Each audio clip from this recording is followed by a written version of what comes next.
السلام علیکم ورحمۃ اللہ وبرکاتہ۔ میرے پیارے آقا علیہ الصلاۃ والتسلیم کے پیردیوانوں، خاتون جنت حضرت فاطمۃ الزہرا رضی اللہ تعالیٰ عنہا کی کنیزوں، ہم اور آپ سچی حکایات کے تیسرے باب سے انبیاء علیہم السلام کے تعلق سے حکایات سماعت کر رہے ہیں۔ اس وقت حضرت مریم علیہم السلام اور سیدنا عیسیٰ علیہ السلام کا باب چل رہا ہے۔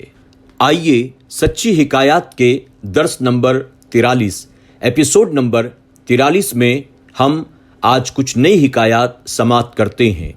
سب سے پہلے حضور اکرم صلی اللہ تعالی وسلم کی بارگاہ میں ہدیہ غلامی پیش کر لیں۔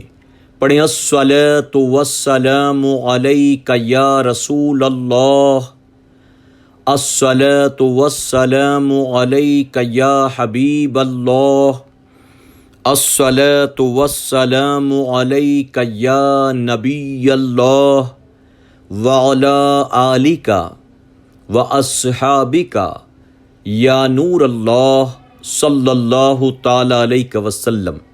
حکایت نمبر 119، خدا کی نشانی۔ حضرت مریم علیہ السلام ایک روز اپنے مکان میں الگ بیٹھی تھیں کہ آپ کے پاس جبرائیل علیہ السلام ایک تندرست آدمی کی شکل میں آئے۔ حضرت مریم نے ایک غیر آدمی کو اپنے پاس موجود دیکھا تو آپ نے فرمایا، تم کون ہو؟ یہاں کیوں آئے ہو؟ دیکھو، خدا سے ڈرنا، میں تجھ سے اللہ کی پناہ مانگتی ہوں۔ جبرائیل علیہ السلام نے کہا، مت ڈر، میں تو اللہ کا بھیجا ہوا یہاں آیا ہوں۔ میں اس لیے یہاں آیا ہوں کہ میں تجھے ایک ستھرا بیٹا دوں۔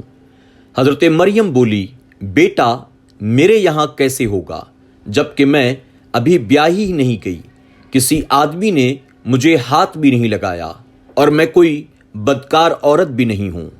جبرائیل علیہ السلام بولے، یہ ٹھیک ہے، مگر رب نے فرمایا ہے کہ باپ کے بغیر بھی بیٹا دینا میرے لیے کچھ مشکل نہیں، یہ بات بھی میرے لیے آسان ہے۔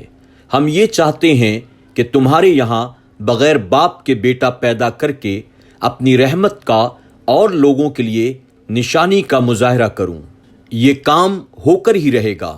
حضرت مریم یہ سن کر مطمئن ہو گئیں۔ جبرائیل علیہ السلام نے ان کے گریبان میں ایک پھونک ماری تو مریم علیہ السلام اسی وقت حاملہ ہو گئیں۔ آپ کا بغیر شوہر کے حاملہ ہو جانا لوگوں کے لیے باعث تعجب تھا۔ سب سے پہلے آپ کے حمل کا علم آپ کے چچا زاد بھائی یوسف نجار کو ہوا، جو بیت المقدس کا خادم تھا۔ وہ حضرت مریم کا پرہیزگار اور عبادت اور مسجد میں حاضری یاد کرتا، پھر حاملہ ہو جانا دیکھا تو بڑا حیران ہوا کہ یہ کیا بات ہے۔ آخر ایک دن اس نے ہمت کر کے حضرت مریم سے پوچھ لیا۔ بات اس طرح شروع کی، اے مریم، مجھے بتاؤ، کیا کھیتی بغیر بیج اور درخت بغیر بارش کے اور بچہ بغیر باپ کے پیدا ہو سکتا ہے؟ حضرت مریم نے جواب دیا، کیا تجھے معلوم نہیں، اللہ تعالیٰ نے جو سب سے پہلے کھیتی پیدا کی وہ بغیر بیج ہی کے پیدا کی، اور درخت بغیر بارش کے اپنی قدرت سے لگائے۔ کیا تجھے معلوم نہیں کہ اللہ تعالیٰ نے آدم اور حوا کو بغیر ماں باپ کے پیدا کیا؟ یوسف نے کہا، بے شک اللہ تعالیٰ ان سب امور پر قادر ہے، اور میرا شبہ دور ہو گیا۔ اس کے بعد اللہ تعالیٰ نے حضرت مریم کو الہام کیا کہ وہ اپنی قوم سے علیحدہ چلی جائیں، اس لیے وہ ایک دور جگہ چلی گئیں۔ جب بچہ جننے کا درد شروع ہوا، آپ خشک درخت سے تکیہ لگا کر بیٹھ گئیں۔ شرم کے اندیشے سے بولی، ہائے، کسی طرح میں اس سے پہلے ہی مر گئی ہوتی اور بھولی بسری ہو جاتی۔ حضرت مریم نے جب یہ بات کہی تو انہیں ایک آواز آئی، اے مریم، اپنی تنہائی کا، لوگوں کی چیمی گوئیوں کا اور کھانے پینے کا کوئی غم نہ کر۔ تیرے رب نے تیرے نیچے ایک نہر جاری کر دی ہے، اور کھجور کے پیڑ کی جڑ پکڑ کر اسے ہلا۔ چنانچہ حضرت مریم نے اس درخت کو ہلایا، وہ فوراً سرسبز و شاداب ہو گیا، اس میں تازہ پھل بھی لگ گئے، پکی ہوئی کھجوریں گرنے لگی۔ پھر جب آپ کے پیٹ سے حضرت عیسیٰ علیہ السلام پیدا ہوئے تو آواز آئی، لے پھل کھا اور پانی بھی پی، اپنے نور عین بچے سے آنکھیں بھی ٹھنڈی رکھ۔ جب کوئی شخص تجھ سے اس معاملے میں پوچھے تو خود مت کہنا، بلکہ اسی اپنے بچے کی طرف اشارہ کر دینا۔ حضرت مریم اپنے بچے کو گود میں لے کر اپنی قوم کے پاس آئیں تو لوگوں نے یہ عجیب بات دیکھ کر کہ کنواری مریم کی گود میں بچہ ہے، کہا، مریم تم نے یہ اچھا کام نہیں کیا، تیرے ماں باپ تو ایسے نہ تھے، افسوس تم نے یہ بہت بری بات کی۔ مریم نے بچے کی طرف اشارہ کیا کہ مجھ سے کچھ نہ کہو، اگر کچھ کہنا ہے تو اس سے کہو۔ لوگ یہ بات سن کر اور بھی غصے میں آ گئے اور بولے، ہم اس دودھ پیتے بچے سے کیسے بات کریں؟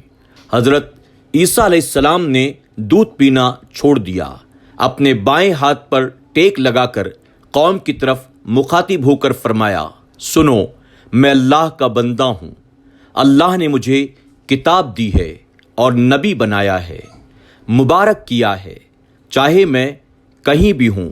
اللہ نے مجھے نماز و زکوٰۃ کی تاکید فرمائی ہے، مجھے ماں کے ساتھ نیک سلوک کرنے والا بنایا اور بدقسمت نہیں بنایا۔ حضرت عیسیٰ علیہ السلام کی اس شہادت سے وہ لوگ حیران اور خاموش ہو گئے۔ سبحان اللہ۔ سبق: اللہ ہر چیز پر قادر ہے، وہ کسی ذریعے کا محتاج نہیں، وہ جو چاہے کر سکتا ہے۔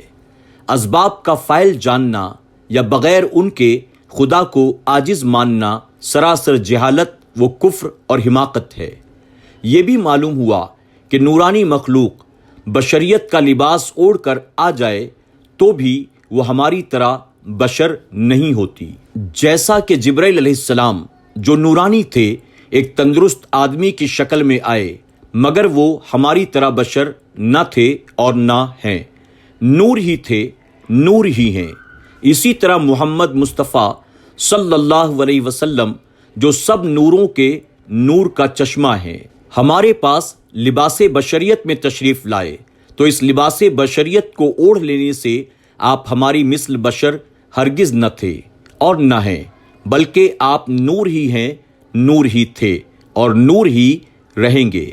یہ بھی معلوم ہوا کہ اللہ کی کوئی نعمت جس ذریعے سے ملے اس نعمت کا ملنا اس ذریعے کی طرف منسوب کر دینا جائز ہے، جیسے کہ بیٹا دینا اللہ کا کام ہے۔ لیکن جبرائیل علیہ السلام نے یوں کہا، میں اس لیے آیا ہوں تاکہ تجھے ایک ستھرا بیٹا دوں۔ چنانچہ حضرت مریم کو بیٹا ملا جبرائیل علیہ السلام کے ذریعے، اس لیے قرآن میں یہ بیٹا دینے کی نسبت جبرائیل علیہ السلام کی طرف کر دی گئی ہے۔ اس بات کا اعلان فرمایا کہ مریم کو بیٹا جبرائیل نے دیا، گویا آیات قرآنی کے مطابق عیسیٰ علیہ السلام کا دوسرا نام جبرائیل بخش بھی ہے۔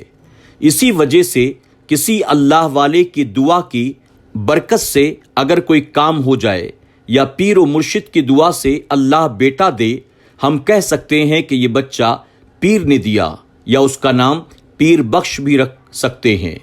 یہ بھی معلوم ہوا کہ اللہ کے نبیوں کو آنے والی باتوں کا پہلے سے علم ہوتا ہے، اس لیے حضرت عیسیٰ علیہ السلام نے شیر خوارگی کے عالم میں سب سے پہلے جو بات کہی وہ یہ تھی، میں اللہ کا بندہ ہوں، یعنی آپ کو اس بات کا علم تھا مجھے لوگ اللہ اور اللہ کا بیٹا کہیں گے، اس لیے آپ نے سب سے پہلے اپنے بندے ہونے کا اعلان کیا۔ اور یہ بھی معلوم ہوا کہ ولادت عیسیٰ علیہ السلام کے بعد خشک کھجور سے اللہ تعالیٰ نے تاجی کھجوریں نچھاور کی، تو اگر محفل میلاد میں سرکار دو عالم صلی اللہ علیہ وسلم کے ذکر میلاد کے بعد ہم مٹھائی تقسیم کریں تو یہ بھلا منع کیوں کی جائے؟ سبحان اللہ۔ اللہ رب العزت ان حکایات سے ہمیں اور آپ کو عقائد اہل سنت کو صحیح معنوں میں سمجھنے، اسے دل کے نہا خانوں میں جگہ دینے اور تمام عمر اس پر عمل کرنے کی توفیق عطا فرمائے۔ السلام علیکم ورحمۃ اللہ وبرکاتہ۔ سچی حکایات کے تمام ایپیسوڈز کو سننے کے لیے یوٹیوب پر SDI آڈیو پر ضرور وزٹ کریں، سبسکرائب کریں، بیل آئیکن پر کلک کریں اور اپنے دوست احباب کے ساتھ ضرور SDI آڈیو کو شیئر کریں۔